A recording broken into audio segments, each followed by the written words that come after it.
Hello dear students, welcome back to our channel NEET universe. My name is Sanjay Patel और आज हम लोग solve करेंगे एनटीए मॉक टेस्ट पेपर 34. ठीक है, लास्ट पेपर हमने 33 सॉल्व किया था. सो प्लीज़ जिन लोगों ने चैनल को सब्सक्राइब नहीं किया तो प्लीज़ आप लोग इसको सब्सक्राइब कर लीजिए. और चलिए शुरू करते हैं यहाँ से. और लाइक कर दीजिएगा वीडियो को, प्लीज़ आप लोग लाइक कर दीजिएगा. शुरू करते हैं. पहला क्वेश्चन हमारा है, कोई हाइड्रोजन एटम है जो अपने ग्राउंड स्टेट से एक्साइट हो रहा है. ठीक है, एक मोनोक्रोमेटिक लाइट का रेडिएशन इस पर डाला जा रहा है. ठीक है, कोई फोटान है जिसकी एनर्जी है 13.056 इलेक्ट्रॉन वोल्ट के बराबर. ठीक है, जब वो स्ट्राइक करता है तो ये क्या होता है, हाइड्रोजन एटम है तो इसमें एक्साइटेशन होता है. तो कह रहे हैं नंबर ऑफ इमिशन लाइन, कितनी लाइन इमिट होंगी. यहाँ पे इमिशन लाइन आपसे पूछा गया है. तो देखिए ग्राउंड स्टेट में एनर्जी कितनी होती है, -13.6. फोटान जो दिया जा रहा है उसको कितनी एनर्जी है उसके पास 13.056. तो टोटल एनर्जी कितनी हो जाएगी, जिस भी ऑर्बिटल में जाएगा जहां भी पहुंचेगा तो वहां पे एनर्जी इसके पास रहेगी -0.544 के बराबर. ठीक है, इतने इलेक्ट्रॉन वोल्ट के बराबर इसके पास एनर्जी रहेगी. तो देखिए इतनी एनर्जी किसकी होती है, किस सेल में होगा तो इतनी एनर्जी होगी. तो वो हम कैसे निकालते हैं, -13.6 upon n square equal to total जितनी एनर्जी आती है. तो यहाँ से एन की वैल्यू आप निकाल लोगे. ठीक है, तो एन की वैल्यू यहाँ से आ जाएगी 5. अब देखिए स्पेक्ट्रल लाइन का फार्मूला जो होता है n(n-1/2) होता है. ठीक है, तो यहाँ से वैल्यू रख लो. अब तो आया 5, 5 - 1 करोगे तो आ जाएगा 4/2. ये करोगे 2, 5 2 जा 10. कितनी स्पेक्ट्रल लाइन आपको दिखेंगी, 10 के बराबर दिखेंगी. ठीक है, क्वेश्चन नंबर 2 है, ये भी काफी आसान क्वेश्चन है. ठीक है, यहाँ पे आपको रेडियस दिया गया है. ठीक है, कहा गया if the radius of nucleus with mass number 125. ठीक है, मास नंबर 125 है तो रेडियस 1.5 फर्मी दिया गया है. फिर से कह रहा है then the radius of nucleus with the mass number 64. देखिए इसका फार्मूला होता है R=R0 A⁴ तो बस सीधे लिखो R2/R1 हो जाएगा A2/A1⁴. ठीक है, हमको निकालना है R2. R1 आपको दिया गया है कितना, 1.5 दिया गया है, 1.5. A2 दिया है 64, A1 दिया है 125, 1/3. देखिए इसका अगर 4 की पावर 3 कर दो, ठीक है, यहाँ 5 की पावर 3 कर दो तो आ जाएगा 125. ठीक है, तो इसको थोड़ा सा रीअरेंज करके लिख रहे हैं 1.5, ये हो जाएगा 4 की पावर 3 और नीचे आ जाएगा 5 की पावर 3. ठीक है, 1/3. अब दोनों का पावर 3 है, पावर 3 तो 1/3 से पावर इनकी कैंसिल आउट हो जाएंगे तो सीधे आ जाएगा 1.5 4/5. 5 से 1.5 कैंसिल करोगे 0.3 आएगा, तो इसको जो मल्टीप्लाई कराओगे तो 1.2 आ जाएगा. तो आंसर आ जाएगा 1.2 फर्मी के बराबर. क्वेश्चन नंबर 3 इजी क्वेश्चन है. ठीक है, रिलेटिव मोशन का क्वेश्चन है. यहाँ पे एक मैन है, 80 kg उसका वेट है. ठीक है, ये जंप करता है एक स्मॉल बोर्ड से. बोर्ड का वेट दिया गया आपको, मास दिया गया है 40 kg के बराबर. तो ये किसी किनारे पे कूदता है उस बोर्ड से. ठीक है, तो ये एक रिलेटिव वेलोसिटी जनरेट करता है 6 मीटर पर सेकंड की. ठीक है, इसकी वेलोसिटी कितनी, 6 मीटर पर सेकंड की रिलेटिव वेलोसिटी जनरेट करता है बिटवीन हिमसेल्फ एंड बोर्ड. ठीक है, बोर्ड और इसके बीच की रिलेटिव वेलोसिटी 6 मीटर पर सेकंड है.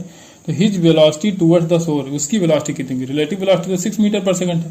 तो देखो यहाँ पे कोई एक्सटर्नल फोर्स नहीं लग रहा है तो क्या होगा, हमको लीनियर मोमेंटम कंजर्व करना है. ठीक है, तो मोमेंटम यहाँ पे क्या होगा, टोटल मोमेंटम जो हो जाएगा वो हो जाएगा 0 के बराबर. तो देखिए अब बोर्ड कहाँ जाएगी, बोर्ड पीछे जाएगी. तो बोर्ड का वेट कितना है 40 kg, तो 40 इंटू वी, हम बोर्ड का जो वेलोसिटी वो मान रहे हैं कि v के बराबर है. प्लस मैन का कितना वेट था, मास जो था 80 था, वो हो जाएगा आपका 6 माइनस वी क्यों किया, क्योंकि रिलेटिव वेलोसिटी 6 थी तो उसमें से बोर्ड की जो वेलोसिटी उसको माइनस करना पड़ेगा और ये हो जाएगा 0 के बराबर. ठीक है, यहाँ जब सॉल्व करोगे तो v की वैल्यू निकल के आएगी 4 मीटर पर सेकंड. तो v यहाँ से आएगा 4 मीटर पर सेकंड. ठीक है, अब आपको चाहिए यहाँ पे वेलोसिटी आपको चाहिए. ठीक है, मैन की विद रिस्पेक्ट टू बोर्ड. तो velocity of man with respect to board तो लिखोगे Vm माइनस वी. ठीक है, वेलोसिटी ऑफ मैन और ये हो जाएगा माइनस वेलोसिटी ऑफ बोर्ड. तो यहाँ पे देखिए अब ये आपको दिया गया है. ठीक है, वेलोसिटी ऑफ मैन कितना दिया था, 6 दिया था और ये अभी आपने निकाला बोर्ड का 4. तो ये आ जाएगा आपका रिलेटिव वेलोसिटी आ जाएगा with respect to board 2 meter per second के बराबर.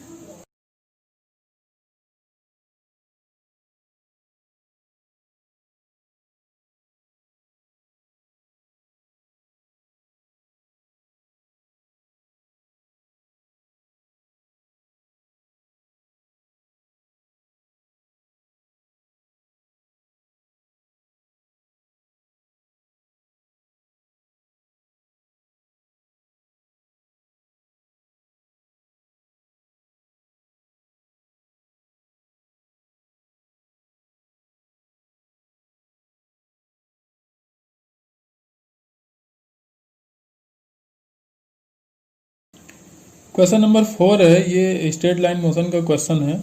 ए body moving with uniform acceleration describe 40 meter in the first 5 second and 70 meter in the next 5 second, its initial velocity will be. आपको initial velocity यहाँ पे बताना है, ठीक है। यहाँ से 40 मीटर चलता है 5 सेकंड में, फिर से 5 सेकंड में 70 मीटर चलता है। तो अब इक्वेशन आप मोशन इसमें लगाएंगे, तो पहले कितना चलता है 40 मीटर, तो हम लगाएंगे ये हो जाएगा आपका 40, यहाँ होता है यू टी की वैल्यू आपको दी गई 5 second plus half A T square plus half A T square, T की वैल्यू फिर से स्क्वायर करोगे 5 का आ जाएगा 25, ठीक है। ये आ गया आपका इक्वेशन फर्स्ट। इक्वेशन सेकंड, बाद में कितना चलता है 70 मीटर चलता है, लेकिन इनिशियल वेलोसिटी आपसे यहाँ वाली इनिशियल वेलोसिटी पूछी गई है, ठीक है।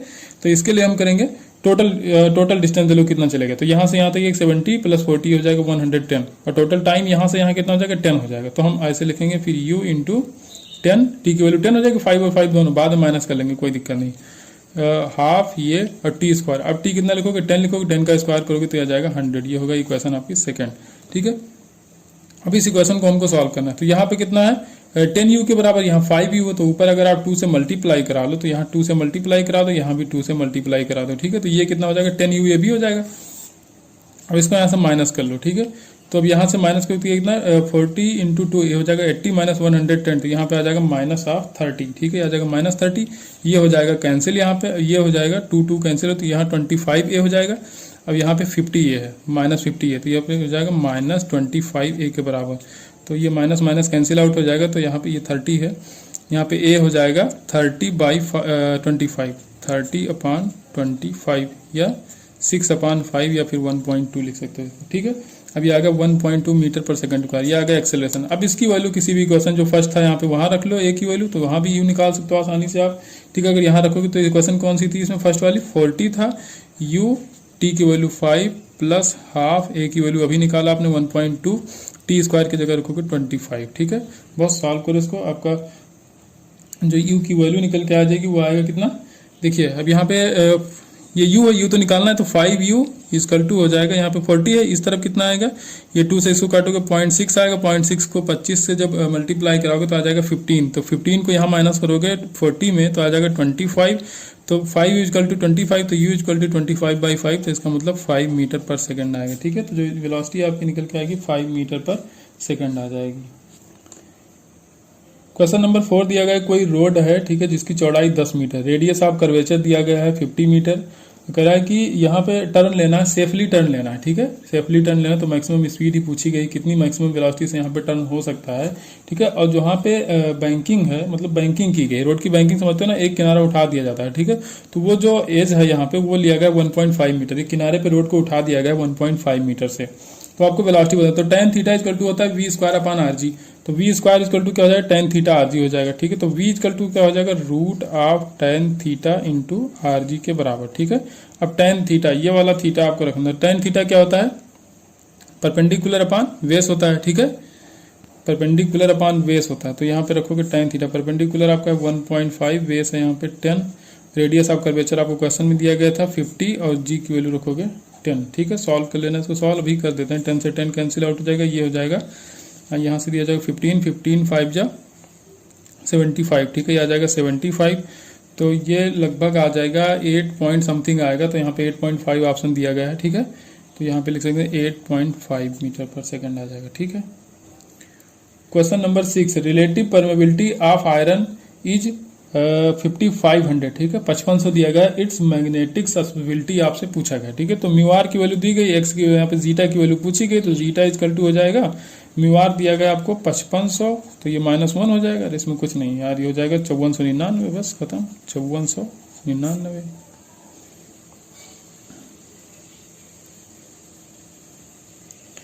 क्वेश्चन नंबर 7, पोटेंशियोमीटर क्वेश्चन है, इसमें देखिए पीजी आपको दिया गया, पोटेंशियल ग्रेडियंट दिया गया है 0.8 वोल्ट पर मीटर, और ये मेंटेन है क्रॉस दी 10 मीटर वायर के, 10 मीटर पूरा लेंथ है पोटेंशियोमीटर वायर का।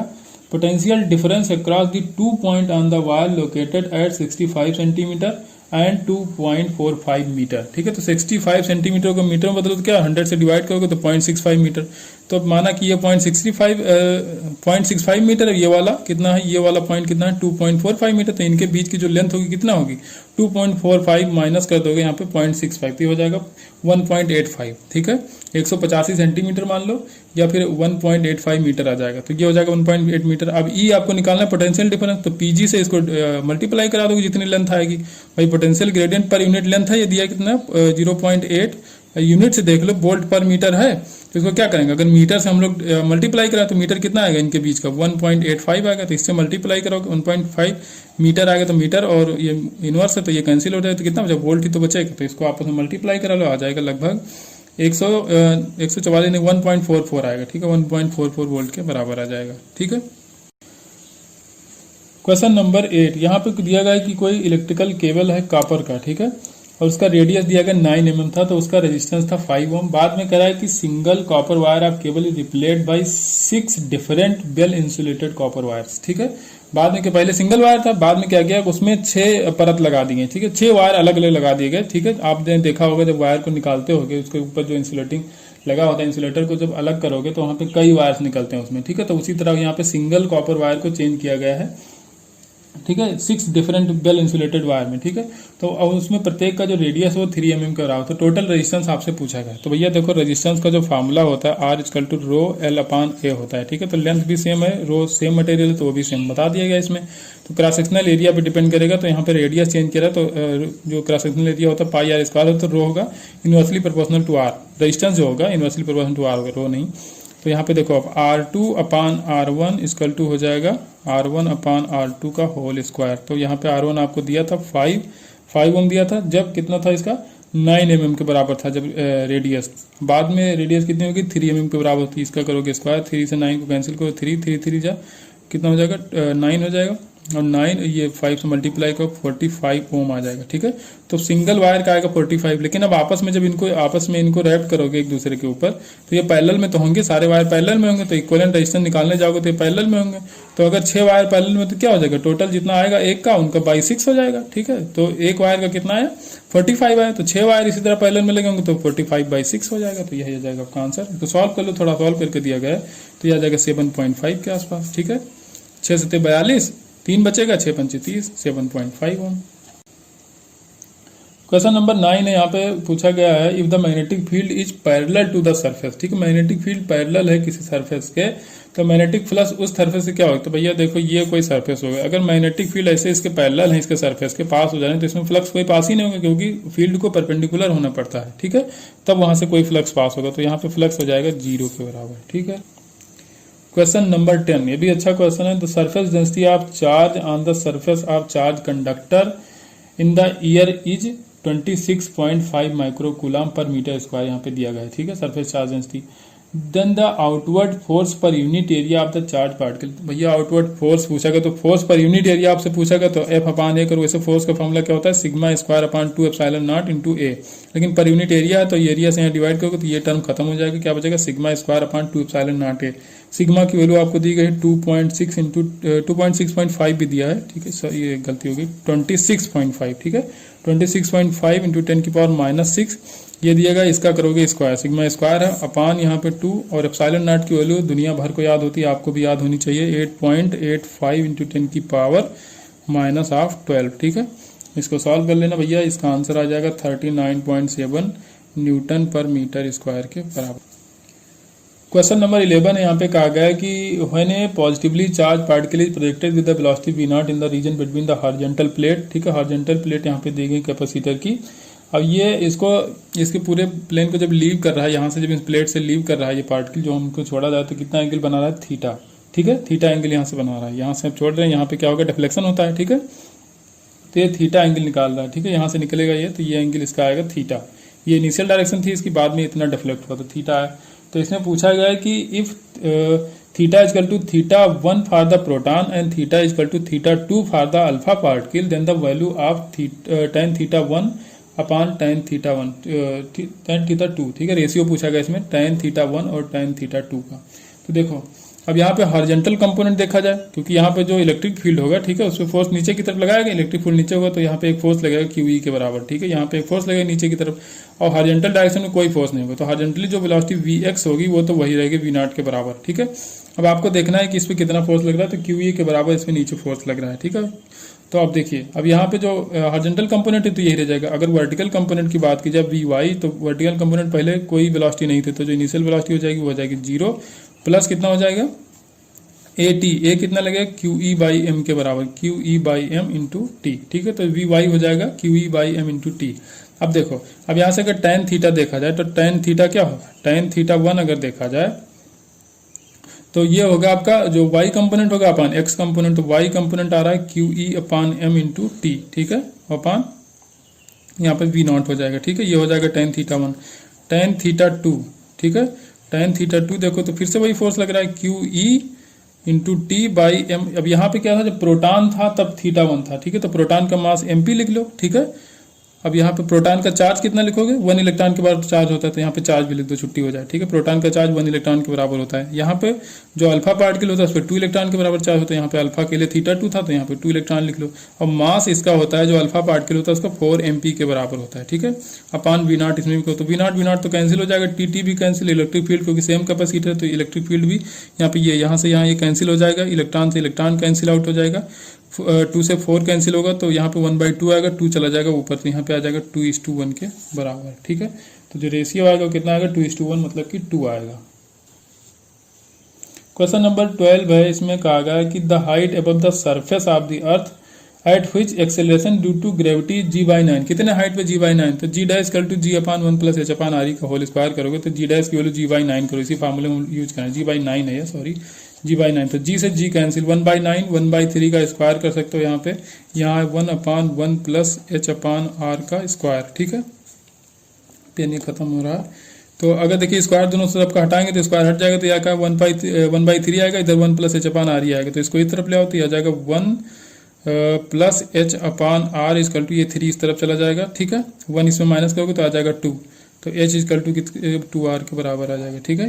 ये 1 इधर लाओगे 3 में माइनस करोगे ना तो 2 हो जाएगा, फिर H upon R equal to 2, तो H इजकल टू 2R के बराबर आ जाएगा, ठीक है। क्वेश्चन नंबर 3 है, यहाँ पे 13 है, सॉरी।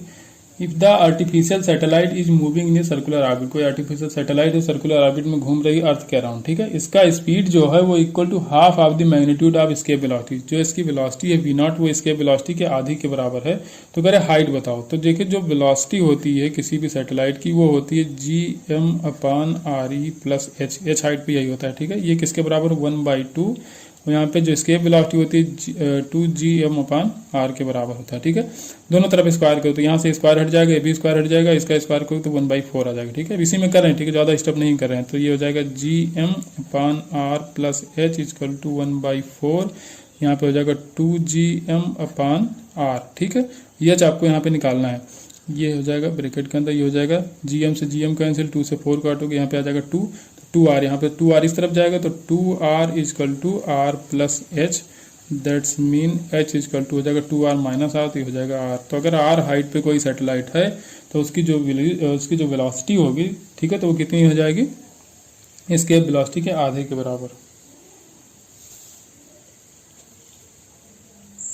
क्वेश्चन नंबर 14, ये अच्छा क्वेश्चन है, कहा गया है कि the frequency corresponding to which energy emitted by the black body maximum, ठीक है, में vary with the temperature T। आपको टेम्परेचर T और फ्रीक्वेंसी में ग्राफ बताना है, ठीक है। तो आपको पता है जो बीन्स डिस्प्लेसमेंट लॉ होता है उसके हिसाब से क्या देगा, तो lambda into T equal to क्या होता है, ये होता है आपका कांस्टेंट, ठीक है। तो लेकिन अब लैम्डा और टी के बीच तो आपको रिलेशन चाहिए ना, आपको फ्रीक्वेंसी चाहिए, तो अगर स्पीड ऑफ लाइट देखें तो c जो होता है वो किसके बराबर होता है, लैम्डा इंटू एफ के बराबर होता है, ठीक है। यह होती है यहाँ पे फ्रीक्वेंसी। तो अब देखिए, अब यहाँ पे लैम्डा को रिप्लेस करते हैं c/f से, तो यहाँ पे क्या करेंगे, हम लैम्डा की जगह लिख देंगे c/f, तो c/t/f इजकल टू हो जाएगा कांस्टेंट। तो जो आपका f और t में रिलेशन आएगा डायरेक्टली प्रोपोर्शनल, क्योंकि c यहाँ पे कांस्टेंट होता है, ये भी कांस्टेंट है, तो t क्या हो जाएगा, डायरेक्टली प्रोपोर्शनल टू f हो जाएगा, या f हो जाएगा जो डायरेक्टली प्रोपोर्शनल टू t हो जाएगा। तो इनके बीच का जो ग्राफ आएगा, अगर यहाँ पे y एक्सिस पे f को लिया जाए, ठीक है, फ्रीक्वेंसी लिया जाए, और x एक्सिस पे टेम्परेचर लिया जाए, तो क्या होगा, डायरेक्टली प्रोपोर्शनल होगा, तो स्ट्रेट लाइन बन जाएगा, ठीक है। थोड़ा सा चेंज किया गया था, ये बीन्स डिस्प्लेसमेंट का ही क्वेश्चन, बस थोड़ा सा यहाँ पे चेंज करना था, यहाँ पे आपका ऑप्शन ए करेक्ट हो जाएगा। क्वेश्चन नंबर 15, कोई घड़ी है यहाँ पे, ठीक है, इसको 25 डिग्री टेम्परेचर पे रखा गया है, इसका पेंडुलम जो बना हुआ है ब्रास का बना हुआ है, तो कोफिशिएंट ऑफ लीनियर एक्सपेंशन इसका दिया गया 0.0000019, ठीक है, बहुत जीरो है इसमें। How many seconds a day will it gain if the ambient temperature falls to 0 degree. अगर टेम्परेचर 0 डिग्री पे हो जाए, मतलब चेंज कितना आएगा, 25 डिग्री सेल्सियस टेम्परेचर चेंज हो जाए, तो ये कितना सेकंड गेन करेगी। तो अब देखिए हम बता चुके हैं, लगभग कई पेपर में ये क्वेश्चन आ चुका है, तो अब इसमें ज़्यादा एक्सप्लेन नहीं करें, बट dt/t करेंगे तो 1/2 dl/l। dl/l लीनियर कोफिशिएंट जब देते हैं हम लोग वहाँ पे लीनियर एक्सपेंशन से वहाँ निकालते हैं, तो dl/l की वैल्यू आती है अल्फा डेल्टा टी। बस यहाँ पे dl/l की जगह अल्फा डेल्टा टी रखो, आपका काम। तो dt निकालना है हमको, dt/t से थोड़ा चाहिए नहीं, हमको dt चाहिए, तो t को इस तरह मल्टीप्लाई करा देंगे, तो 1/2 और dl/l की जगह रखेंगे alpha delta theta into T. Total time रख देंगे, कितने टाइम के लिए पूछा गया है, एक दिन के लिए पूछा गया, ठीक है, तो वो हम रख लेंगे। तो 1/2 अल्फा की वैल्यू आपको दी गई 0.0000019। डेल्टा थीटा कितना आएगा भैया, 25 डिग्री सेल्सियस था, जीरो पे पहुंचेगा तो कितना चेंज आएगा, 25 का। एक दिन में कितने सेकंड होते हैं, पहले तो 24 घंटे, 24 घंटे, एक घंटे में 60 मिनट और एक मिनट में 60 सेकंड, ठीक है। इससे इसको मल्टीप्लाई करा देना भैया, जो आपका टाइम निकल के आ जाएगा, तो वो पहले निकलेगा आपका 20.52 सेकंड, ठीक है, 20.52 सेकंड आएगा। इसको सॉल्व कर लेना, ठीक है, कैलकुलेशन है थोड़ी सी इसमें, उसको आप सॉल्व कर लेना, आपका आंसर आ जाएगा। क्वेश्चन नंबर 16 है, अच्छा क्वेश्चन है। इसमें कहा गया है the temperature of 5 mole of A gas which held at constant volume. Constant volume पे आपको बताना है, चेंज हो रहा है टेम्परेचर इसका 100 डिग्री सेल्सियस से 120 डिग्री सेल्सियस तक, तो चेंज इन इंटरनल है जिसमें दिखाया गया है 80 जूल के बराबर। तो टोटल हीट कैपेसिटी आपको बतानी है। देखिए टोटल हीट कैपेसिटी मतलब कि एनसीवी के बराबर बताना है, केवल सीवी नहीं बताना, हमको एनसीवी बताना है। क्यों? क्योंकि यहाँ पे सीवी पूछा गया है, ठीक है, कांस्टेंट वॉल्यूम कहा गया है, तो सीवी लेंगे। एनसीवी क्यों लेंगे? क्योंकि टोटल पूछा गया, ठीक है, मोलर नहीं पूछा गया। तो मोलर पूछा हो तो एक मोल का निकालते, तो यहाँ पे 5 मोल दिया गया, तो पांचों का हमको चाहिए, ये नहीं कि बाद में डिवाइड कर दोगे। अब देखिए, अब जो भी यहाँ पे, अब हमने क्यों लिख दिया ये डेल्टा क्यू किसके बराबर होगा, तो देखिए जो आइसोकोरिक होता है, मतलब कि वॉल्यूम जहाँ पे कांस्टेंट होता है तो वर्क डन होता है वहाँ पे 0, तो जो डेल्टा यू होता है वो डेल्टा क्यू के बराबर हो जाता है। तो delta Q equal to NCP delta T. तो एनसीपी हमको निकालना है, टोटल हीट कैपेसिटी हमको चाहिए, ठीक। तो अब ये क्या हो जाएगा, delta Q upon delta T के बराबर। तो डेल्टा क्यू किसके बराबर हो जाएगा, डेल्टा यू के बराबर। तो यहाँ पे डेल्टा यू हो जाएगा अपॉन डेल्टा टी हो जाएगा। तो डेल्टा यू आपको दिया गया है 80 जूल, ठीक है। और टेम्परेचर कितना चेंज हो रहा है, 100 से 120 जा रहा है, तो 20 का चेंज आएगा। तो 0 से 0 गया, 2 से 8 जाएगा तो 4। तो यहाँ पे जो आएगा आपका एनसीबी वो कितना निकल के आएगा, 4 जूल पर केल्विन के हिसाब से आएगा, ठीक है। अब देखिए, अब यहाँ पे आपसे गलती हो सकती है, अगर एन की वैल्यू आप रख लोगे 5, फिर 5 से इसको डिवाइड कर दोगे तो 0.8 आ जाएगा, वो ऑप्शन में दिया भी गया है। लेकिन आपको टोटल हीट कैपेसिटी निकालनी है, तो मतलब पांचों मोल जितने भी दिए गए हैं, 5 मोल दिए गए तो 5 मोल का एक साथ निकालना है, ठीक है। तो वो डिवाइड मत करना।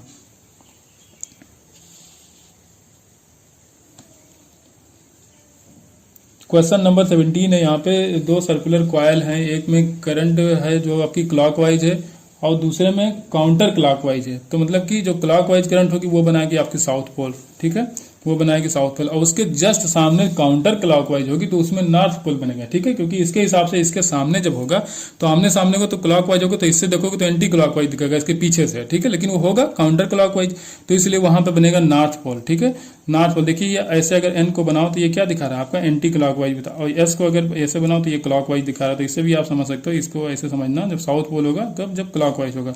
तो साउथ पोल और नॉर्थ पोल जब आमने सामने हो तो क्या करेंगे, एक दूसरे को अट्रैक्ट करेंगे। तो यहाँ पे लास्ट ऑप्शन सही हो गया, a steady attractive force. Question number 18 है। यहाँ पे कहा गया है कि एक स्ट्रीम है इलेक्ट्रॉन की जो प्रोजेक्ट की गई है हॉरिजॉन्टली, ठीक है, यहाँ से लेफ्ट साइड में, ठीक है, राइट साइड में किया गया, सॉरी, यहाँ पे ये जो इलेक्ट्रॉन है राइट साइड में प्रोजेक्ट किया गया।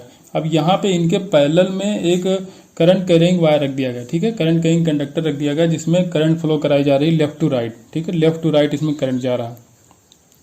तब इसमें लेफ्ट टू राइट करंट, लेकिन इलेक्ट्रॉन की जो ये धारा जो इधर की तरफ जा रही है राइट की तरफ, तो जो इसमें करंट की डायरेक्शन होगी वो अपोजिट होगी, क्योंकि करंट की डायरेक्शन क्या होती है, इलेक्ट्रॉन के फ्लो के अपोजिट डायरेक्शन में होती है। तो देखिए सेम डायरेक्शन में जब करंट होता है तो क्या होती है, जब कोई वायर रखे होते हैं सेम डायरेक्शन में करंट होती है तो वो क्या करते हैं, एक दूसरे को अट्रैक्ट करते हैं, और जब अपोजिट डायरेक्शन में होता है तो ये रिपल करते हैं, ठीक है। तो इलेक्ट्रॉन जो स्ट्रीम है इलेक्ट्रॉन का वो कहाँ होगा, वो नीचे की तरफ खिसकाएगा उसको, इसको ये क्या करेगा, इसमें अट्रैक्टिव फोर्स नहीं होगा, रिपल्सिव होगा। क्यों रिपल्सिव? क्योंकि अपोजिट डायरेक्शन में करंट फ्लो हो रही है। मैग्नेटिक फील्ड में क्या होता है, मैग्नेटिक में आपने पढ़ा होगा, ठीक है, कि सेम डायरेक्शन में जब करंट होती है तो अट्रैक्शन होता है, अपोजिट डायरेक्शन में जब होती है तो रिपल्सन होता है। तो यहाँ पे अपोजिट डायरेक्शन में करंट तो यहाँ पे रिपल्सन हो जाएगा। तो इलेक्ट्रॉन बीम जो होगी वो पुस्ट होगी, ठीक है, पुल्ड डाउनवर्ड, ये डाउनवर्ड पुल होगी, ठीक है। मतलब ये नीचे की तरफ इसको खिसका देगा। तो ये जैसे इसके किनारे जाए तो थोड़ा सा नीचे आ जाएगी, शिफ्ट होगी। क्वेश्चन नंबर 19 है, इसमें पूछा गया कि स्पीड पहले बताया गया है, ठीक है। स्पीड आप बोल दिया गया स्टिल वाटर में 15 किलोमीटर पर आवर, और करंट की जो वाटर करंट है उसकी जो वेलोसिटी है वो 3 किलोमीटर पर आवर है। तो distance travel downward stream, downward stream मतलब स्ट्रीम की तरफ, ठीक है, धारा की तरफ बहना है। जैसे इधर धारा बहे तो उधर तरफ आपको भी बहना है, ठीक है। तो वो 12 मिनट में कितनी दूरी तय करेगी वो आपको बताना है, ठीक है। तो जो वेलोसिटी आ जाएगी तो दोनों की वेलोसिटी जुड़ जाएगी भाई, धारा भी उधर ही जा रही, वोट भी उधर ही जाएगी। तो वोट की जो वेलोसिटी है स्टिल 15 है, धारा की 3 है, तो 3 और 15 हो जाएगा 18। तो आपको डिस्टेंस चाहिए, तो डिस्टेंस इक्वल टू क्या हो जाएगा, यहाँ पे जितनी स्पीड आएगी दोनों को इंटू टाइम। स्पीड आएगी 18 और टाइम हो जाएगा 12 मिनट। लेकिन स्पीड आपको दी गई है 15 किलोमीटर पर आवर, तो इसको आवर में चेंज करोगे तो 60 से इसको डिवाइड करें तो 12 पंचे 60 और 5 से इसको डिवाइड करो तो 5 3 15 5 6 30, तो 5.6, ठीक है। ये आ जाएगा आपका, नहीं 5 पॉइंट, क्योंकि यहाँ पे 12 पंचे 5 5 3 15, ठीक है, 3.6 आएगा। तो यहाँ पे आ जाएगा 3.6 किलोमीटर के बराबर, इतनी डिस्टेंस ये तय करेगी। क्वेश्चन नंबर 20 दिया गया है, there is a hole in a bottom of the tank having water, ठीक है। कोई होल है यहाँ पे, देखिए ये कोई टैंक है वाटर का, इसमें कोई होल है, ठीक है। तो if the pressure at the bottom दिया गया है आपको 3 atm के बराबर दिया गया, then the velocity of the water, ठीक है। तो देखिए प्रेशर एनर्जी जो होती है तो इसको आप बराबर कर सकते हो हाफ रो वी स्क्वायर के, ठीक है। तो यहाँ से आपको चाहिए वी, तो वी क्या कर सकते हो 2p upon rho under root के अंदर, ठीक है। तो यहाँ से निकाल सकते हो आप, तो v इक्वल टू हो जाएगा 2 इंटू पी, ठीक है। प्रेशर आपको कितना दिया गया है 3 atm दिया गया है, ठीक है। तो 3 atm दिया, अगर उसको पास्कल में चेंज करोगे तो 3 इंटू 10 की पावर 5 कर दोगे तो आ जाएगा पास्कल में, अपॉन डेंसिटी रखोगे 10 की पावर 3, इसको कैंसिल करो, ठीक है। 3 से कैंसिल करोगे तो यहाँ पे क्या आ जाएगा 2 हो जाएगा पावर, तो ये हो जाएगा 300 और दूनी ये हो जाएगा 600, तो रूट आप 600 के बराबर। ऑप्शन में इससे सिंप्लीफाई नहीं करा गया, सीधे दे दिएगा रूट आप 600, तो इसी को आप टिक करके निकल जाओगे। क्वेश्चन नंबर 21, ठीक है, अच्छा क्वेश्चन है। कोई आयरन की नेल है जो ड्रॉप हो रही है h हाइट से, सैंड में ड्रॉप किया जा रहा है, ठीक है। h हाइट से इसको सैंड में ड्रॉप किया गया, तो सैंड में ये x डिस्टेंस तक पेनिट्रेट करती है, उसके बाद रुक जाती है। तो सैंड कितना फोर्स लगाएगा वही पूछा गया है, ठीक है। Average force exerted by the sand on the nail, तो देखिए सैंड इस पे ऊपर की तरफ फोर्स लगाया लेकिन इसका डिस्प्लेसमेंट नीचे की तरफ हो रहा है, तो ये हो जाएगा -fx। तो देखिए अब क्या होगा, अब ऊपर से कितना वर्क डन बाई ग्रेविटी अगर देखें तो क्या होगा mgh, तो टोटल हाइट कितना, टोटल h से तो गिराया गया और फिर h ये x डिस्टेंस ये नीचे पेनिट्रेट भी हो रहा है, तो टोटल हो जाएगा mgh प्लस x, ठीक है। तो यहाँ पे क्या करना है हमको, बस दोनों को इक्वल कर देना है, ठीक है। mgh plus x equal to हो जाएगा fx के बराबर, ठीक है। इसको सॉल्व करो, आपको फोर्स निकालना है, तो फोर्स यहाँ से x को डिवाइड कर दो इस तरफ, तो हो जाएगा mg, इनसाइड डिवाइड करोगे तो क्या हो जाएगा h अपान x प्लस x अपान x हो जाएगा 1, ठीक है। तो f की जो वैल्यू आ जाएगी कितना आ जाएगी mg, ठीक है। और इनसाइड क्या होगा 1 प्लस h अपान x, ठीक है, या h अपान x प्लस 1, बात देखिए पहला ऑप्शन आपका सही हो जाएगा यहाँ पे। क्वेश्चन नंबर 22, ये बहुत अच्छा क्वेश्चन है, ठीक है। ये कोई आयोडीन का सैंपल है, ठीक है, I131 का, ठीक है। इसको दिया गया है किसी पेशेंट को, ठीक है, किसी पेशेंट को दिया गया है 0.1 milligram of stable iodine. After 4 days कह रहा है, 4 दिन के बाद 67.7 of its initial radio activity was detected, ठीक है। इसकी जो एक्टिविटी है वो डिटेक्ट होती है 4 दिन बाद कितनी 67.7%, ठीक है, इनिशियल की, ठीक है। थायराइड ग्लैंड में इसको चेक किया था, ठीक है। आयोडीन की मात्रा कहाँ चेक किया, थायराइड ग्लैंड में चेक होती है, T3 T4 चेक किया था। The percentage of the stable iodine ion that had migrate to the thyroid, इसमें परसेंटेज आपको बताना है जितना थायराइड को माइग्रेट हो चुका है, ठीक है, वो बताना है आपको। और इसका हाफ लाइफ दिया गया है 8 दिन के बराबर, ठीक है। तो अब देखिए थोड़ा सा इसमें कॉमन सेंस भी यूज होगा, डायरेक्ट फार्मूले से नहीं हो सकता, तो हम मान रहे हैं कि x ग्राम जो है x ग्राम माइग्रेट हो चुका है, ठीक है। थायराइड ग्लैंड को x ग्राम जो आयोडीन है वो माइग्रेट हो चुका है। तो एक्टिविटी जो m मास है, m मास की एक्टिविटी आपको a दिया गया है, ठीक है।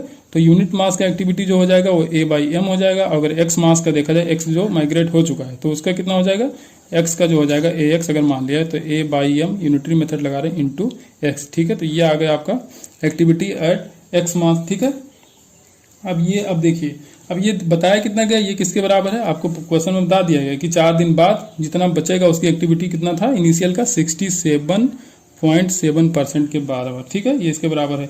इसको थोड़ा सिंप्लीफाई करो तो x अपान m इंटू ए, x अपान m इंटू ए किसके बराबर 67.7% ऑफ इनिशियल, तो इसको हम लिख सकते हैं 67.7 अपान 100, तो ये हो गया परसेंट। और ये किसका इतना परसेंट है, इनिशियल मतलब a नॉट का, ठीक है, ये हो जाएगा। अब आपका जो बेसिक फार्मूला होता है, अब फार्मूले पे आइए। तो basic formula A equal to होता है ए नॉट 1/2 की power T upon T half, ठीक है। बस ये लगाना है आपको, टी अपान टी हाफ करना है बस। अब यहाँ पे ए की जगह ये पूरा टर्म रखना है हमको। देखिए थोड़ा सा कॉम्प्लिकेटेड मैंने पहले ही कह दिया, अब इसको ए की जगह रखो। तो x/m और ए की जगह कितना रखेंगे हम, ए नॉट 1/2 की पावर, टाइम आपको दिया गया है 4 दिन, ठीक है। तो टाइम रखोगे 4 दिन और टी हाफ आपको दिया गया है 8 दिन। इजकल टू किसके बराबर हो जाएगा 67, ये 67 आएगा 67.7 अपान 100 इंटू ए नॉट के बराबर। अब ए नॉट इधर से कैंसिल आउट हो जाएगा। 1/2 की पावर ये 4/8 है तो 1/2 हो जाएगा, मतलब √2, 1/√2 आ जाएगा। तो x/m की वैल्यू √2 उस तरफ जाएगी तो 67.7/100 इंटू √2 के बराबर आ जाएगा। अब ये आ गया फ्रैक्शन, लेकिन आपसे परसेंटेज में पूछा है तो इसको 100 से मल्टीप्लाई करा दो, ठीक है। ये जो आपका जो जितना माइग्रेट हो चुका है उसकी एक्टिविटी का परसेंट आया, ठीक है। तो उसका परसेंट यह है आपका फ्रैक्शन, तो परसेंट में चेंज करना तो 100 से मल्टीप्लाई कराओ, तो इधर से भी 100 से कराना पड़ेगा मल्टीप्लाई। तो 100 और 100 यहाँ से कैंसिल आउट हो जाएंगे। तो इसको 67.7 को √2 से जब मल्टीप्लाई कराओगे तो यह आ जाएगा 95.7% के बराबर। क्वेश्चन नंबर 23 कहा गया the position of the particle moving along the axis given by, ठीक है। इसका इक्वेशन दिया गया x इक्वल टू x0। अब ये दिया गया आपको एम्पलीट्यूड, ठीक है, x² ओमेगा टी दिया गया, ठीक है। इसकी स्पीड आपको पूछी गई, ठीक है। तो स्पीड इक्वल टू क्या होता है, v equal to omega a square minus x²। तो a की जगह आपको x0 दिया गया तो यहाँ पे रख दोगे, a की जगह x0 का स्क्वायर कर दोगे। और यहाँ पे मीन पोजीशन पे कहा गया तो मीन पोजीशन पे x की वैल्यू रहती है 0, तो यहाँ पे 0 कर दोगे तो यहाँ पे सीधे हो जाएगा ओमेगा x0 के बराबर। क्वेश्चन नंबर 24 है, यहाँ पे कहा गया an electromagnetic wave of frequency mu equal to 3 megahertz, ठीक है। फ्रीक्वेंसी आपको दी गई from the vacuum into the dielectric medium with the permeability E equal to दिया गया 4.0। देन आपसे पूछा गया है कि वेवलेंथ पे क्या असर पड़ेगा, ठीक है। तो देखिए अब यहाँ पे म्यू की वैल्यू, देखिए 4 ऑप्शन दिए गए इसमें, वेवलेंथ को देके ही पूछा गया ऑप्शन। तो म्यू इक्वल टू क्या होता है, एप्सिलॉन अपान एप्सिलॉन नॉट, ठीक है। ये अब देखिए ये क्या हो जाएगा, दिया गया इसको 4.0 और जो एप्सिलॉन नॉट होगा तो वैक्यूम का क्या हो जाएगा 1 हो जाएगा। तो म्यू की वैल्यू जो निकल के आ जाएगी 4/1, ठीक है। तो ये हो जाएगा 2 के बराबर। अब देखिए म्यू की वैल्यू आ गई 2, तो लैम्डा, देखिए लैम्डा क्या होता है जब किसी मीडियम से चेंज होता है तो लैम्डा डैश इक्वल टू हो जाता है लैम्डा अपान म्यू। तो लैम्डा अपान म्यू करोगे तो लैम्डा/2 करोगे, मतलब वेवलेंथ जो होगी वो हाफ हो जाएगी। तो वेवलेंथ हो जाएगी हाफ, लेकिन फ्रीक्वेंसी चेंज नहीं होती भैया। किसी भी फ्रीक्वेंसी किस पे डिपेंड करता है, सोर्स पे डिपेंड करता है। सोर्स की जो फ्रीक्वेंसी होगी वो मीडियम पे डिपेंड नहीं करती है, ठीक है। तो फ्रीक्वेंसी तो सेम रहेगी। तो आपका पहला ऑप्शन दिया गया वेवलेंथ इज डबल, भैया गलत हो जाएगा, वेवलेंथ आधी हो जाएगी। दूसरा ऑप्शन दिया गया वेवलेंथ इज डबल, फिर से ये गलत हो जाएगा। तीसरा ऑप्शन दिया गया वेवलेंथ इज हाफ, हाँ ये कुछ हद तक सही है। अभी आगे देखते हैं, फ्रीक्वेंसी रिमेन अनचेंज, तो ये सही है, पूरा सही है। वेवलेंथ हो जाएगा आधा, फ्रीक्वेंसी वही रहेगी क्योंकि फ्रीक्वेंसी मीडियम पे डिपेंड नहीं करती। डी ऑप्शन भी देख लेते हैं, wavelength and frequency both remain unchange, भैया वेवलेंथ तो चेंज होगी क्योंकि मीडियम चेंज हो रहा है। क्वेश्चन नंबर 25, यहाँ पे कोई वाटर टैंक है जिसका हाइट है h, ठीक है, कैपिटल H दिया गया है। ये फुल्ली वाटर से भरा हुआ है। तो इसमें कोई एक होल किया जाता है जहां से वाटर निकलना है। तो वो इसमें पूछा है कि होल कितने डेप्थ पे किया जाए फ्री सरफेस से। हम माने कि h डेप्थ पे किया गया, फ्री सरफेस से होल किया गया, तो जो यहाँ से वाटर निकले वो मैक्सिमम हॉरिजॉन्टल रेंज तक जाए, ठीक है। ये r मान लो कि यहाँ तक जाए, तो कितनी हाइट होनी चाहिए ये हमको बताना है, लेकिन ऊपर से बताना है, ठीक है। तो ये h हो जाएगा, तो ये कितना हो जाएगा, h माइनस h के बराबर हो जाएगा, ठीक है। तो अब देखिए इसकी हाइट कितनी दी गई, h माइनस h। अब हमको यहाँ से अगर टाइम पता चल जाए, ये वेलोसिटी पता चल जाए, इसकी हॉरिजॉन्टल वेलोसिटी और टाइम पता चल जाए, तो यहाँ से हम हॉरिजॉन्टल रेंज निकाल सकते हैं, ठीक है। तो टाइम के लिए अगर देखोगे तो क्या लगाओगे, इक्वेशन ऑफ मोशन लगाओ, तो कितना आपको ये हाइट कितनी दी गई, h माइनस h। तो इसके लिए करोगे हाफ gt स्क्वायर के बराबर करोगे तो यहाँ से t निकल के आ जाएगा 2 माइनस h अपान g का अंडर रूट, ठीक है। टी स्क्वायर इक्वल टू होगा तो t इक्वल टू ये आ जाएगा। अब अगर वेलोसिटी की बात की जाए तो v square equal to u square plus 2gh होता है। तो h की वैल्यू फिर से वही h माइनस h रखोगे, u स्क्वायर रखोगे 0, तो v आएगा फिर से √2h माइनस h के बराबर आ जाएगा। ये भी रूट के अंदर आएगा, ठीक है। अब आपको चाहिए r, ठीक है। तो r के लिए क्या करोगे, v इंटू टी कर दो। तो r के लिए करोगे v इंटू टी। v की वैल्यू यहाँ पे है, ये अभी निकाला आपने 2gh माइनस h, ठीक है।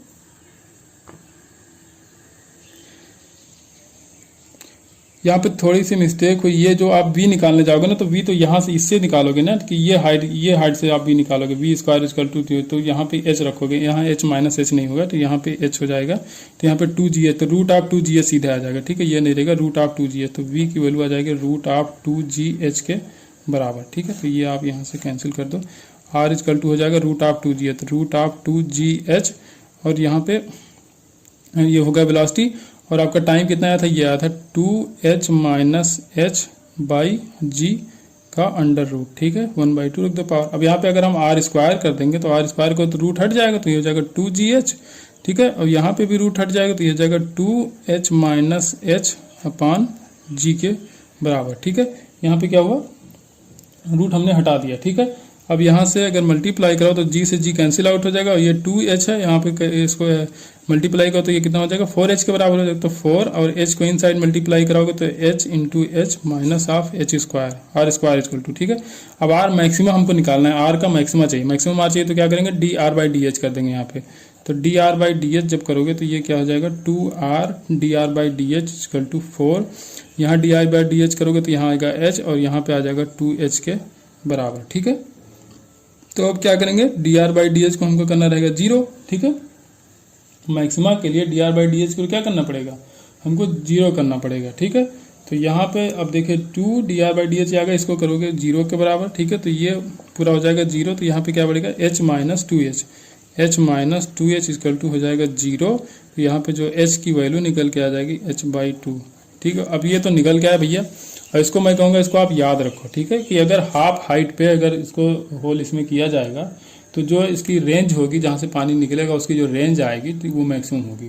तो कितना हाइट पे होना चाहिए, हाफ पे, ठीक है, ऊपर से भी हाफ होगा तो नीचे से भी हाफ ही होगा, ठीक है, तो हाफ हाइट होनी चाहिए। क्वेश्चन नंबर 26 दिया गया, कह रहा है gauge pressure in both the tyre, ठीक है, both the tyre of the cycle का आएगा 6.9 × 10⁵ पास्कल के बराबर है। कह रहा है if the bicycle of the person riding it had combined mass, ठीक है, साइकिल और आदमी का मास मिला के 90 kg के बराबर, तो what is the area of contact of each tyre कहा गया, ठीक है। तो फोर्स इक्वल टू क्या होता है, या pressure equal to force upon area होता है, ठीक है। तो प्रेशर इक्वल टू होता है फोर्स अपान एरिया, तो आपको निकालना है यहाँ पे एरिया, ठीक है। एरिया निकाला तो एरिया देखो, दो टायर का एरिया लोगे, ठीक है, दोनों टायर तो कॉन्टैक्ट में होंगे, यहाँ पे साइकिल है तो दोनों टायर का एरिया, तो यहाँ पे 2a रख दो, ठीक है। तो अब आपको निकालना है यहाँ पे a की वैल्यू, ठीक है, तो बस यहाँ से इसको इस तरफ लाओ, और यहाँ पे F आपको दिया गया, यहाँ पे F कितना लगेगा इस पे, आदमी और साइकिल का जो मास है वो 90 kg के बराबर, तो फोर्स कितना लगेगा 90 × g, मतलब 900 न्यूटन लगेगा, ठीक है, अपान जो प्रेशर दिया गया वो 6.9 × 10⁵ × 2, ठीक है। बस इसको सॉल्व करो तो एरिया आपका निकल के आ जाएगा 6.39 × 10⁻⁴ मीटर स्क्वायर के बराबर। क्वेश्चन नंबर 27, प्रिज्म का क्वेश्चन, अच्छा क्वेश्चन है। इसमें कहा गया कोई PQ रे है, देखो आपको इसमें दिख रहा होगा क्वेश्चन में, सफर पर आप मिनिमम डेविएशन, देखो भैया मिनिमम डेविएशन के, और ये तीनों इक्विलेटरल ट्रायंगल हैं, ठीक है, तीनों इक्विलेटरल ट्रायंगल हैं, तीनों का जो रिफ्रैक्टिव इंडेक्स है वो भी सेम है। तो भैया जब रिफ्रैक्टिव इंडेक्स सेम होगा तो जो लाइट जैसे एंटर करेगी वैसे निकलना चाहिए, क्योंकि यहाँ पे जब मीडियम चेंजेस, मतलब सेम मीडियम है, अगर रिफ्रैक्टिव इंडेक्स नहीं बदला है, अच्छा मीडियम बदलने पे क्या बदलता है, वही तो बदलता है रिफ्रैक्टिव इंडेक्स, ठीक है। तो जब रिफ्रैक्टिव इंडेक्स सेम है यहाँ पे, तो मीडियम सेम है, तब ये भी सेम होगा, तो जो लाइट यहाँ से एंटर करेगी वैसे ही पास होगी। तो अब देखिए मिनिमम डेविएशन की जो कंडीशन होती है उसमें क्या होता है कि जो ये वाली लाइन होती है ना, ये जो रे पास होती है, तो ये बेस के पैरेलल होनी चाहिए, तो बेस आपका ये है पहले प्रिज्म का, तो ये इसके पैरेलल होनी चाहिए, तो ये होती है मेन कंडीशन। तो अगर मिनिमम डेविएशन डेल्टा एम था, तो बाद में इन दो प्रिज्म के लगाने के बाद कह रहा है कि कॉम्बिनेशन का जो डेविएशन होगा वो कितना होगा, तो कोई डेविएशन इनसे होगा ही नहीं, क्योंकि इसका जो मीडियम बदल ही नहीं रहा है, ठीक है, मीडियम बदल रहा होता तो डेविएशन में चेंज होता, तो जितना डेविएशन पहले हो रहा था उतना ही डेविएशन बाद में होगा, ठीक है। जब यहाँ पे म्यू नहीं बदल रहा, यहाँ पे भी म्यू, यहाँ पे म्यू, तो जैसे यहाँ से पास होगी वैसे निकलेगी, तो जो डेविएशन होना था वो डेविएशन हो चुका है, उसके बाद कोई डेविएशन नहीं होगा इन दो प्रिज्म के लगाने के बाद, क्योंकि इसका जो रिफ्रैक्टिव इंडेक्स है वो सेम है, ठीक है। तो डेल्टा एम ही होगा, जो पहले था वही बाद में भी रहेगा। क्वेश्चन नंबर 28, इसमें कहा गया कि red light of wavelength 6400 angstrom in the air है wavelength 4000 angstrom in the glass, glass में इसका वेवलेंथ है वो 4000 के बराबर हो जा रहा है, ठीक है। तो पहले हम म्यू की वैल्यू निकालेंगे यहाँ से, तो म्यू की वैल्यू निकालने के लिए क्या करेंगे, 6400/4000, ठीक है। वेवलेंथ कितनी हो जा रही है बाद में 4000 के बराबर, तो यहाँ से म्यू निकला है, क्योंकि 6400 बचे म्यू इक्वल टू 4000 होता है, तो म्यू निकालने के लिए हम क्या करेंगे, दोनों को डिवाइड करें तो 0 0 0 0 0 कैंसिल जाएगा, 64 तो आ जाएगा 4 × 4 1 4, यहाँ पे 2 यहाँ 24 आ जाएगा 6, तो 1.6 आ गया, रिफ्रैक्टिव इंडेक्स कितना आ गया 1.6। तो अब आपको कहेगा वायलेट लाइट का जो एयर में वेवलेंथ है वो 4400 एंगस्ट्रॉम है, तो ग्लास में कितना होगा, तो ग्लास का म्यू हमने निकाल लिया 1.6, तो एयर का जो वेवलेंथ है उसको म्यू से डिवाइड कर दो, तो ये हो जाएगा 4400/1.6, ये आ जाएगा 27 ये जाएगा 2750 के बराबर, ठीक है, 2750 एंगस्ट्रॉम के बराबर, ठीक है। डिवाइड करके देख लेना आपको, यहाँ पे अगर इसको पॉइंट हटाओगे तो यहाँ पे 0 जाएगा, ठीक है। तो यहाँ 16 दूना 32, 32 12 44, 16 दूना 32, 32 12 44, तो 12 और ये 0 तो 120 हो जाएगा, ठीक है। फिर 16 सत्ते 112, ठीक है, 16 सत्ते 112, 112 20 में 112 घटाओगे तो कितना बचेगा 8, फिर से यहाँ पे 0 आ जाएगा, ठीक है, तो हो जाएगा 80, ठीक है। तो हो जाएगा 16 पंचे 80 और 1 0 ये बचेगा, तो इसको ऐसे लिख दो 2750। ऐसे थोड़ा करो कैलकुलेशन, फास्ट करो। क्वेश्चन नंबर 29, यहाँ पे दो ब्लॉक हैं, एक 10 kg एक 4 kg है। 10 kg ब्लॉक को 14 मीटर पर सेकंड की अगर वेलोसिटी दी गई है, ठीक है, इम्पल्स दिया गया है, इसको इम्पल्सिव वेलोसिटी दी गई है कितना 14 मीटर पर सेकंड के बराबर, तो ये लाइटर ब्लॉक की तरफ जा रहा है, ठीक है। तो आपसे कहा गया है कि वेलोसिटी ऑफ सेंटर मास होता है, सेंटर ऑफ मास की वेलोसिटी, तो VCM equal to m1 v1 plus m2 v2 upon m1 plus v, तो m1 v1 यहाँ पे लगाओगे तो m1 है 10 kg, v1 है 14, m2 v2 ये हो जाएगा 0 क्योंकि इसकी वेलोसिटी है 0, यहाँ पे m1 प्लस m2 तो ये हो जाएगा 10 प्लस 4 ये हो जाएगा 14, तो 14 दहाई 140 बटे 14, ठीक है। इसको 14 दहाई 140 बस खत्म, 10 मीटर पर सेकंड आ जाएगा सेंटर ऑफ मास की वेलोसिटी।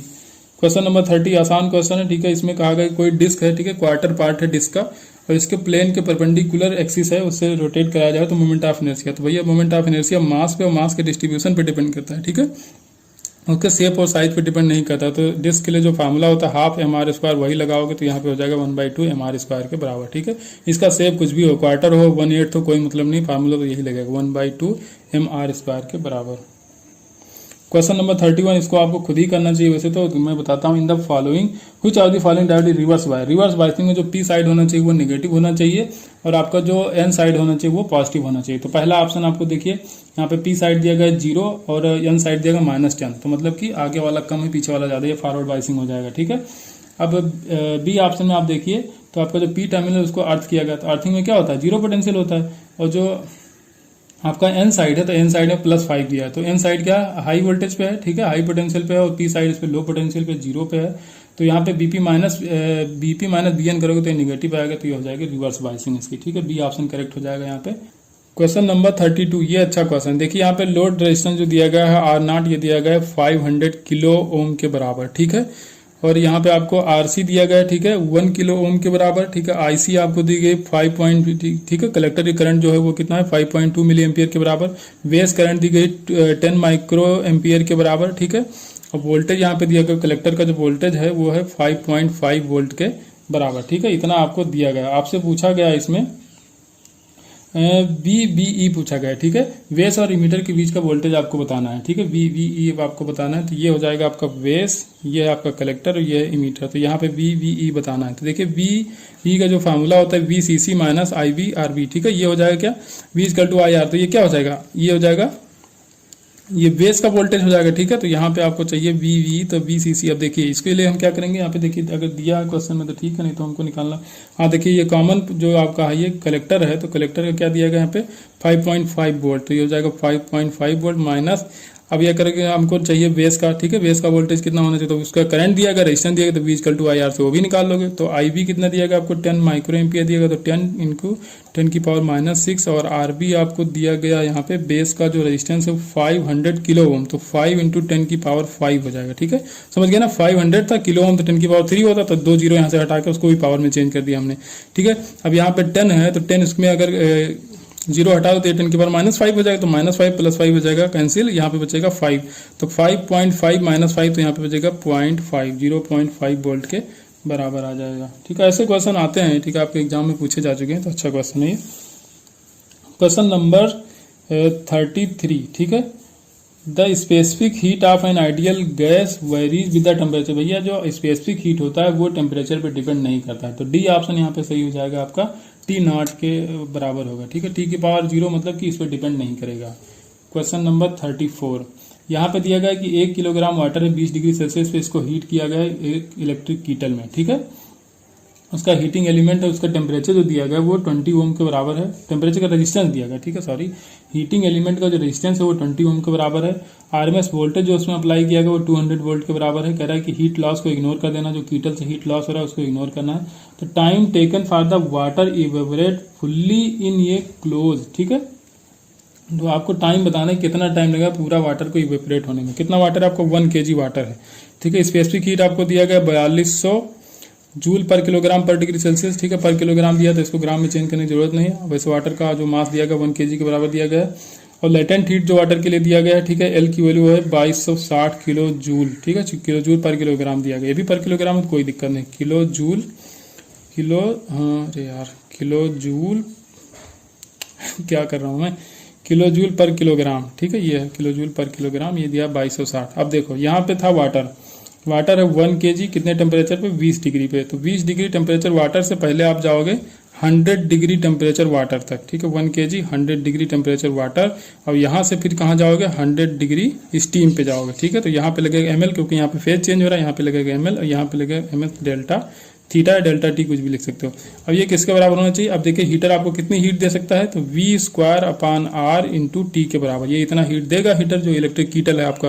तो यही टाइम निकालना है आपको, तो ये दोनों को बराबर कर, जितना हीट हमको चाहिए उतना इसको देना पड़ेगा केटल को, तो वो टाइम आपका निकल के आ जाएगा। तो यहाँ से करो ms डेल्टा टी, तो m की वैल्यू है 1, s की वैल्यू आपको दिया है 4200, ms हो गया, डेल्टा टी देखिए 20 से हमको जाना है 100 डिग्री, तो 80 आ गया यहाँ पे, ठीक है, प्लस m इंटू एल, तो m की वैल्यू 1, l की वैल्यू आपको दिया है कितना, 2260 किलो जूल दिया है, ठीक है। तो 2260 किलो जूल है, तो यहाँ पे 10 की पावर 3 से मल्टीप्लाई करो तो हो गया ml।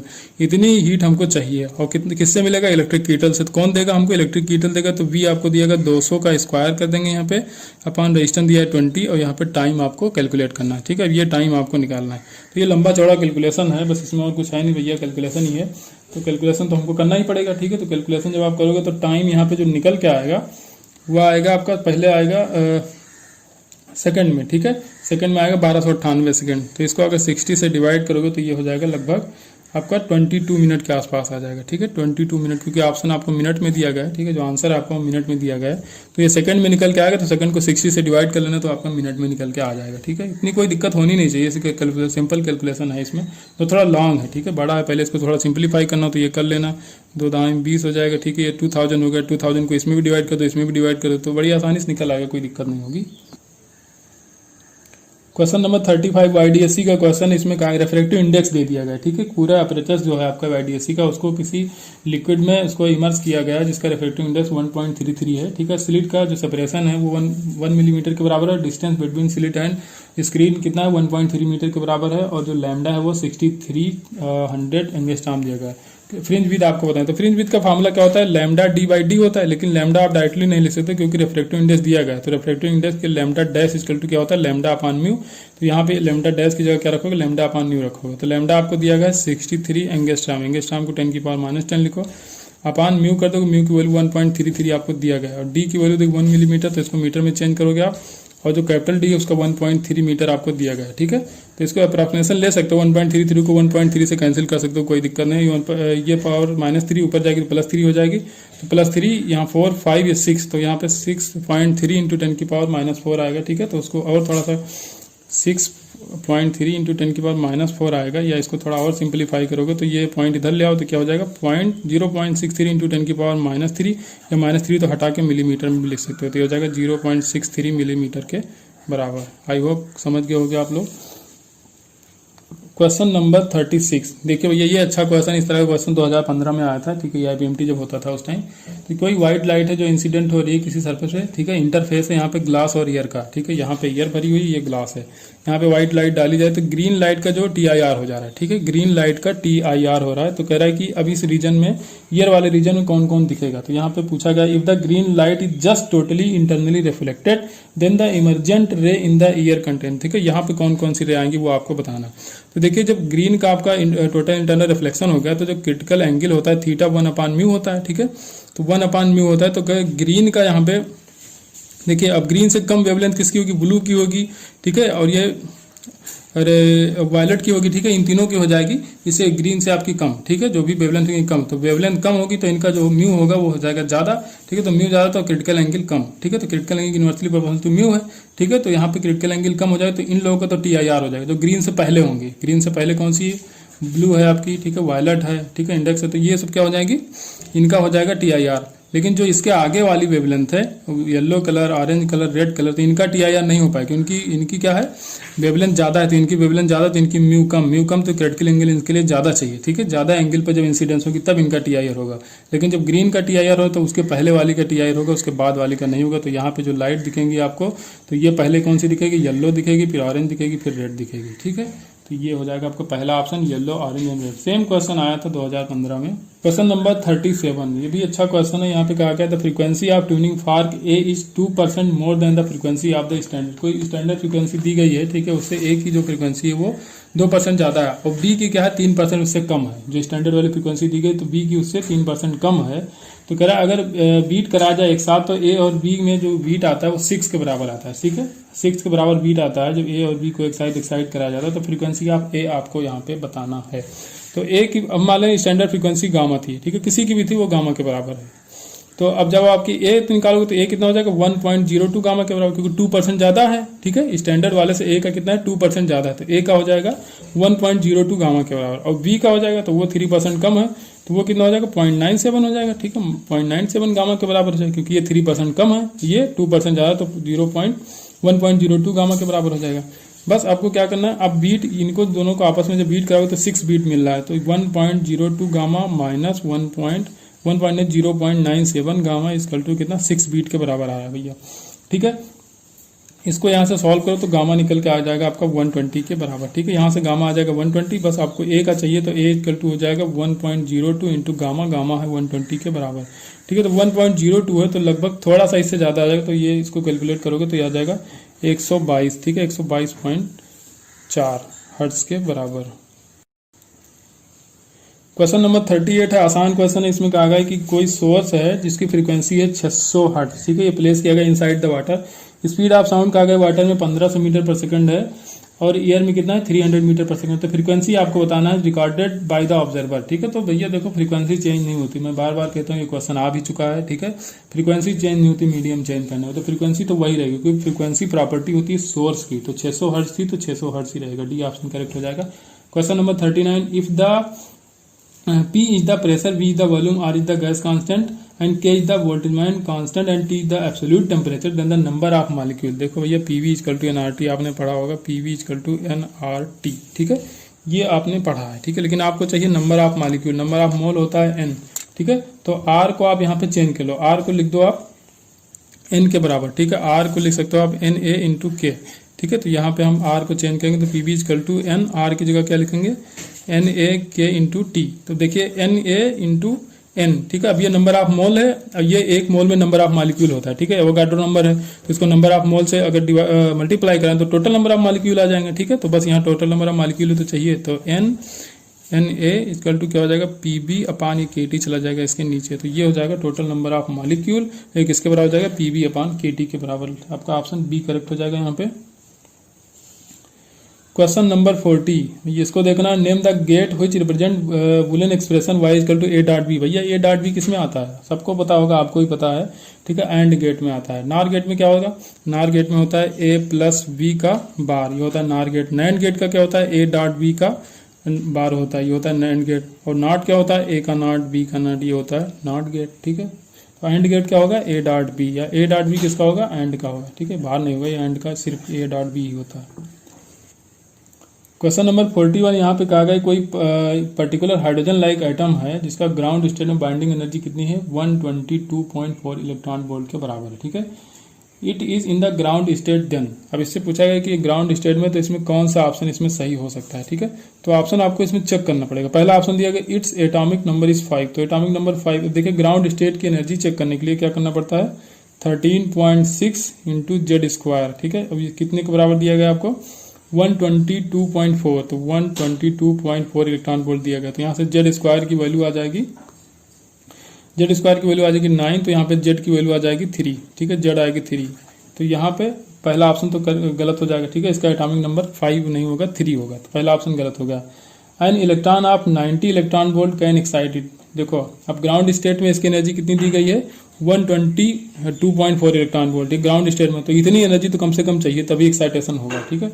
तो एक्साइटेशन तो इतने तो हो नहीं सकता, ठीक है। या डेल्टा ई इक्वल टू, अगर देखो एक्साइटेशन मतलब दूसरी ऑर्बिटल में इसको जाना है तो कितनी एनर्जी होनी चाहिए 13.6 जेड स्क्वायर, ठीक है। यहाँ पे जेड स्क्वायर लिखना भूल गया, जेड स्क्वायर 1 माइनस पहले ऑर्बिटल से दूसरे में जाएगा तो एन की वैल्यू N1 की वैल्यू 1 होगी, N2 की वैल्यू 2 होगी, ठीक है। एक्साइटेशन के लिए मिनिमम एक्साइटेशन के दूसरे ऑर्बिटल में जाएगा तो ये हो जाएगा 1/2 का स्क्वायर तो आ जाएगा 4। तो यहाँ पे जो डेल्टा ई आ जाएगी तो वो 13.6 इंटू जेड का स्क्वायर 9 होगा, तो 9 से मल्टीप्लाई कराओगे तो फिर वही आ जाएगा जो पहले था, ठीक है।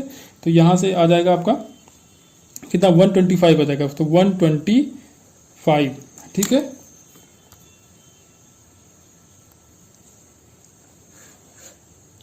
यहाँ से जो डेल्टा ई निकल के आ जाएगा आ जाएगी 91.8 इलेक्ट्रॉन वोल्ट, ठीक है। 91.8 इलेक्ट्रॉन वोल्ट, तो इतनी एनर्जी उसको चाहिए।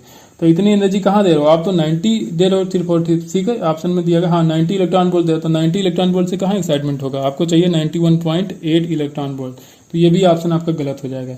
सी ऑप्शन दिया गया an electron of kinetic energy 45.9 electron volt can be brought to almost zero, ठीक है। तो जीरो पे कैसे ले आएगा भैया, उसकी एनर्जी पहले से ही 122.4 इलेक्ट्रॉन वोल्ट है, तो 45.9 इलेक्ट्रॉन वोल्ट वाला कुछ नहीं कर पाएगा उसमें, ठीक है। वो उसको जीरो पे नहीं ला सकता, उसको रेस्ट में नहीं ला पाएगा उस सेटअप को।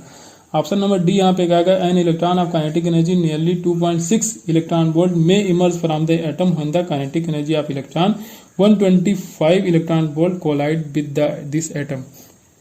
देखिए अगर 125 इलेक्ट्रॉन वोल्ट का कोई इलेक्ट्रॉन इस पे आकर टकराएगा, ठीक है, तो क्या होगा, इसकी एनर्जी कितनी है 122.4 है और इसको एनर्जी कितनी मिलेगी 125, तो इतना एनर्जी तो एक्साइटमेंट में लग जाएगा, ठीक है। तो यहाँ से एक इलेक्ट्रॉन निकल जाएगा इतनी एनर्जी लेके, इतनी एनर्जी लेगा तब वो निकलेगा, तो बाकी जो बची हुई एनर्जी होगी उसको काइनेटिक एनर्जी में चेंज कर लेगा। तो 125 दिया जा रहा है, कितना खर्चा होगा 122.4, तो इसको जब माइनस करोगे तो 2.6 से तो आएगा, तो इतनी काइनेटिक एनर्जी के साथ इलेक्ट्रॉन वहां से इमर्ज होगा, ठीक है। तो ये ऑप्शन डी वाला करेक्ट हो जाएगा यहाँ पे, ठीक है। चारों ऑप्शन इसमें चेक करना पड़ा, नहीं तो डायरेक्टली हम इसको बता सकते थे, लेकिन चारों ऑप्शन आपको चेक करके बता दिए। क्वेश्चन नंबर 42 है, यहाँ पे स्टेप अप ट्रांसफार्मर है, इसका तो वोल्टेज दिया गया प्राइमरी का कॉइल का वो 220 वोल्ट दिया गया, प्राइमरी करंट दिया गया 5 एम्पियर के बराबर, सेकेंडरी वोल्टेज करा इसमें पाया जा रहा है कितना 22,000 वोल्ट के बराबर, तो करंट इन द सेकेंडरी। भैया देखो अब देखिए पावर तो कोई चेंज होगा नहीं, तो पावर मतलब IP इक्वल टू IS हो जाएगा, ठीक है।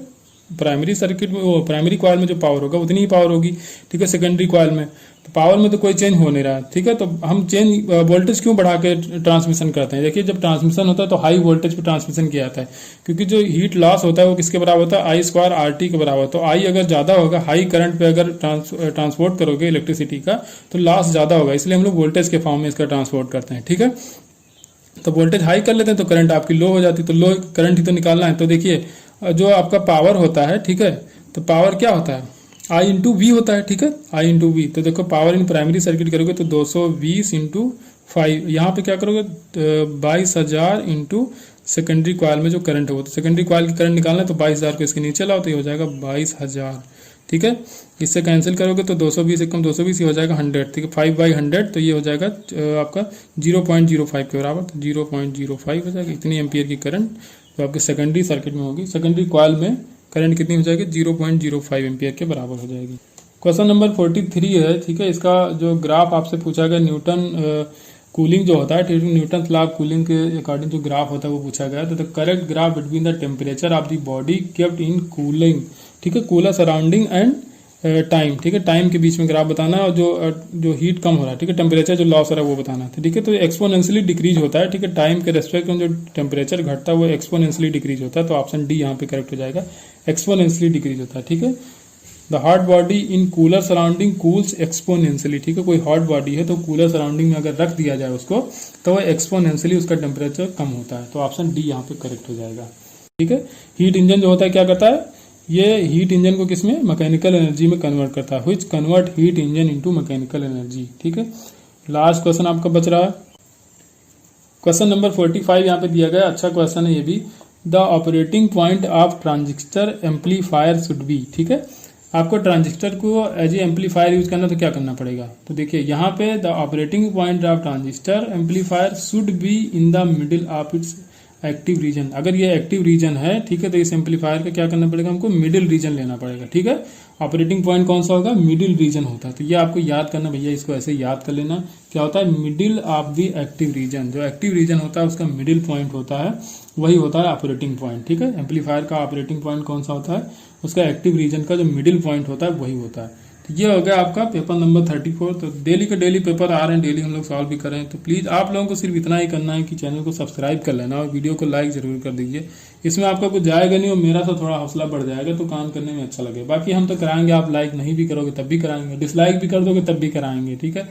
तो अगर कोई क्वेरी है तो आप लोग जरूर पूछिए, ठीक है। और जो कमेंट आते हैं आप लोगों को अच्छा लगता है, बहुत अच्छा लगता है, ठीक है। इसीलिए हम लगातार काम कर रहे हैं, ऊर्जा आ जाती है जब नए अच्छे अच्छे कमेंट आते हैं तो, ठीक है। और खुद का भी पढ़ना रहता है तो टाइम निकाल के सब काम करना पड़ता है। तो आपको लाइक और सब्सक्राइब करने में कोई दिक्कत नहीं होनी चाहिए मेरे हिसाब से। बाकी तो भैया अब आपके ऊपर है, हम क्या बोल सकते हैं। चलिए इस वीडियो में इतना रखते हैं, बाकी हम लोग मिलेंगे नेक्स्ट वीडियो में। Thank you.